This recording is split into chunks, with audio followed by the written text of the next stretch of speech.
Barcelona থেকে বিদায় নেওয়ার পর কেটে গেছে ৩ বছর। লিওনেল মেসি এখন ইন্টার মায়ামির প্রাণ ভোমর, কিন্তু ফিরবেন কি তিনি ন্যু ক্যাম্পে?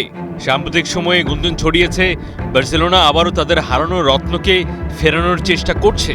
তবে কি আবারও কাতালোনিয়ার আকাশে দেখা যাবে সেই স্বপ্নের ১০ নম্বর জার্সিকে? অ্যাপল মিউজিককে দেওয়া এক সাক্ষাৎকারে ভবিষ্যৎ নিয়ে মুখ খুললেন মেসি, তবে স্পষ্ট কোনো উত্তর নয়, বরং একরকম ধোঁয়াশাই রেখে দিলেন। আমি এখন ভালো অনুভব করছি, নতুন কিছু প্রত্যাশা করছি না, শুধু এই সময়টাকে উপভোগ করতে চাই। ইন্টার মায়ামিতে কেন এলেন?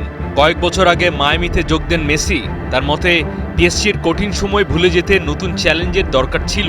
তিনি বলেন, বার্সেলোনা ছাড়ার পর পিএসজিতে আমি সুখী ছিলাম না, তাই এমন একটা জায়গায় আসতে চেয়েছিলাম যেখানে নতুন করে শুরু করতে পারবো। আমার মনে সবসময় ছিল MLS এর খেলার ইচ্ছে, তাই এখানে আসাটা আমার জন্য সঠিক সিদ্ধান্ত। তাহলে বার্সেলোনায় ফেরা হবে কি? এমন গুঞ্জন থাকলেও মেসি নিজে এখনই কিছু বলতে চান না।